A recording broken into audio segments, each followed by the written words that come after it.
How's it going, guys, and welcome to the showdown between the Wood Elves, led by DURTHU, and the Greenskins, who are going to be led by Grimgor Ironhide. So let's jump right into this game, guys, and take a look at some of these builds. So over here in Vanguard, I do have three groups of the Glade Riders with the Hackbane tips, and I honestly think that these guys are some of the best skirmishers in the game. As far as their melee stats go, they do have 28 melee attack, 24 melee defense, and 27 weapon strength, which makes them able to kind of flank archers, deal with artillery crews, and also fight other skirmishers pretty effectively. On top of that, they have really good range at 150, they apply poison, and one of the most underrated things about them is the fact that they do magic damage. There are a ton of units in Total Warhammer 2, including lords and heroes, and units like savage orcs and plague monks and gutter runners that have really good physical resist, so having these guys with that magic damage definitely gives you some good utility in your army. On top of that, I have a couple groups of Hawk Riders over here, and I really like these guys as a skirmisher unit. They're incredibly fast with 110 movement speed, but they're actually really underrated in melee. They have a charge bonus of 40, 45 weapon strength with really good armor piercing values, so in this matchup, I really like to use them to take out the Black Orcs. So the Eternal Guard are pretty durable. They have high melee defense, but they're not really the best at cutting through elite infantry because they do have low melee attack and relatively low weapon strength. So to deal with the Black Orcs, you basically use the Eternal Guard and your other frontline troops as the anvil, and then you use the Hawk Riders as the hammer, of course. So yeah, really good unit. They have pretty good missile attacks. You can see they're getting some pretty good skirmishing on these Orc Biggins right now, who don't have shields and don't have the best armor. But yeah, it just gives you so much kind of presence on the battlefield. With that 110 speed, if your backline's being compromised by some Goblin Wolf Riders, or you have some Orc Boar Boy Biggins who are about to fight your Wild Riders, you can essentially send these guys into melee and they'll perform pretty well. So aside from that, I do have the entire front line of Eternal Guard, which are pretty much, just the rank and file of the Wood Elves, but definitely one of the best tier 1 units in the game. They have silver shields. I mean, these guys are rocking 97 leadership right now. Granted, they do have chevrons, but that's still a lot. On top of that, 54 melee defense, which again is because of the silver chevrons, but 24 weapon strength with a nice bonus first large. So you can use them in the front line to kind of hold everything up while your other troops get rear charges and you get some good skirmishing and missile attacks, or you can even use them in the back line to defend against Orc Boars and Goblin Wolf Riders and all kinds of other stuff. Of course, I do have a dirty DURTHU over here, and he is an absolute beast. The Greenskins don't have the best missiles. I mean, they have the Rusty Arrows and Goblin Archers and Morgrim's Mangy Marauders and some other options, but they're not a faction that's really known for, heavy powder pressure. Like, if you're playing the Empire or, the Dwarves and you bring DURTHU, he's going to go down really quick. But I feel like in the Greenskin matchup, he's relatively safe. He's a pretty beastly combatant, causes fear and terror. He has a Sword of Daith as well, which is kind of like an AoE draining ability. Well, it does damage and doesn't. I guess technically it is draining their health, but it lowers their armor, which is pretty good against the Black Orcs and other troops in the front line. And he's just a really kind of strong presence in your front line. And if you have a relatively thin one like I do, he's definitely going to keep them, fighting for quite a bit of time.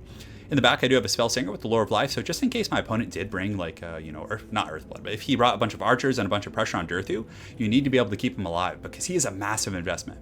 So aside from that, I have two groups of Wild Riders, which are pretty good. You can see there's already a bit of a battle going on down here. So the Wild Riders get a really good charge on these Night Goblin Squig Hoppers, who my opponent did Vanguard now.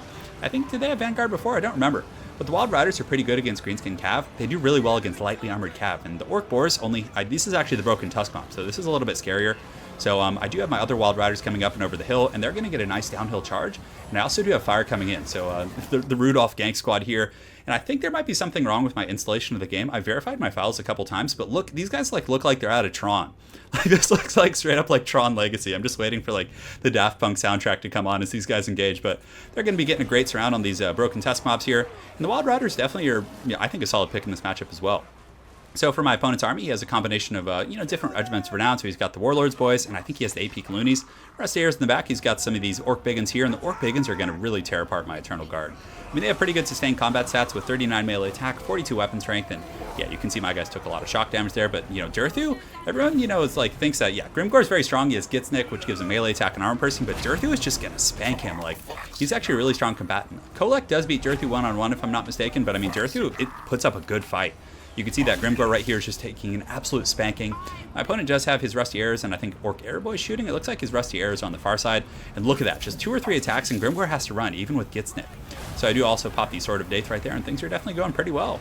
Over on the far side, I was able to win the Cav battle, and that's what I really like about these Glade Riders. They have good enough melee stats that you can kind of plug them in, push out some of these Squig Hoppers in melee. Squig Hoppers don't really have the best combat stats anyways, but they're more of a poison, armor piercing type unit. But on the low ground, you can see the Wild Riders, the Daft Punk squad, is able to push back that Broken Tusk Mob. Again, it was a 2v1, and I was also poisoning them with a bunch of Glade Riders. And just look at this pressure. Black Orcs are very heavily armored, but they don't have shields, so that's really going to add up that kind of a heavy fire I have going here. So some of these Squig Hoppers are coming back, but thankfully my guys can't shoot while they're moving. And in the back, this is just just a pure testament to how effective Hawk Riders are. I mean, just jack of all trades. They can deal with armor, they're mobile, really good at harassing and kiting enemy lords if they have a flying lord, and they can also get in here and deal with archers. So you can see that these orc air boys, who, you know, thankfully they're not goblins, so they can put up a bit of a fight and have 34 weapons rank, but these Hawks are just going to go full Lord of the Rings on them. Look at that one just leaping in all angrily. But doing a pretty good job against these guys. They're shaken. And also the Glade Riders, like I said, not pushovers in melee. Going to get a good charge in here against these rusty arrows and just break them really quick. And again, they're much faster than I think any of the Greenskin Cav. I mean, Goblin Wolf Riders have like 95 movement speed, but if they're trying to chase Glade Riders with Hagbane tips, they're just going to get poisoned and dragged down. So on the front line, DURTHU is just going absolutely ham. He's just karate slapping.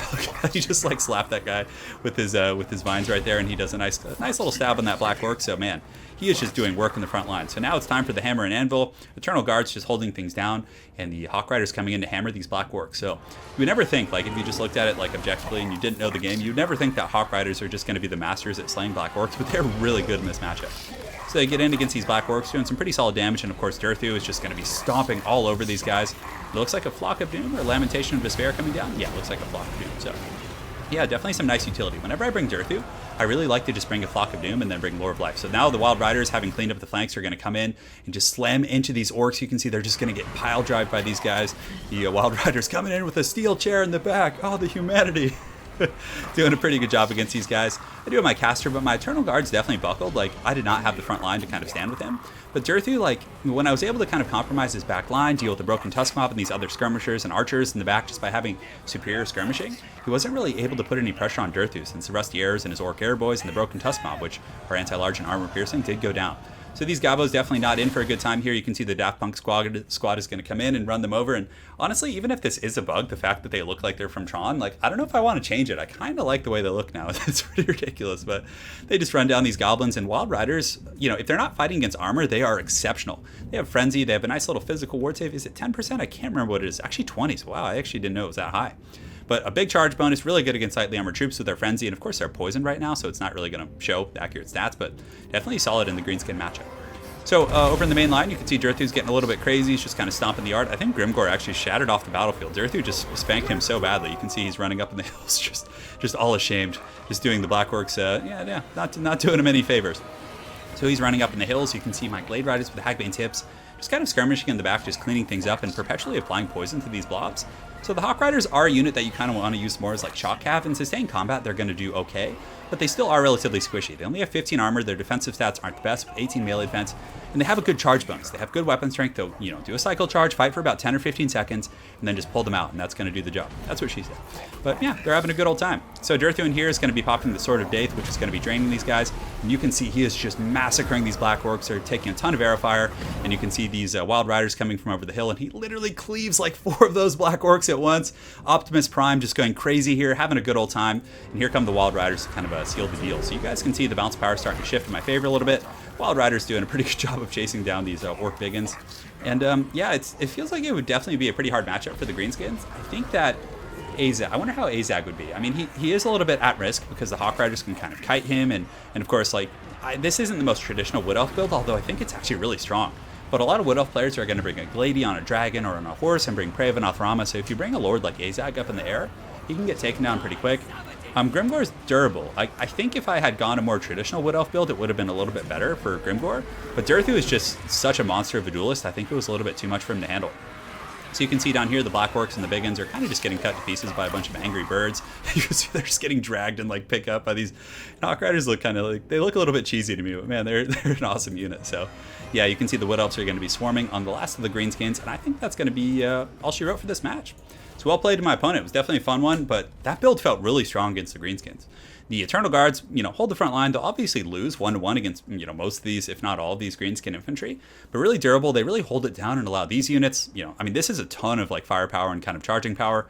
Wild Riders, pretty good. They can, you know, beat Orc Boar by Biggins, if I'm not mistaken, 1-1. I think the Broken Tusk Mob would take them out in a 1-1 trade, but again, you have the support of your skirmishers who can usually outclass the Greenskin skirmishers.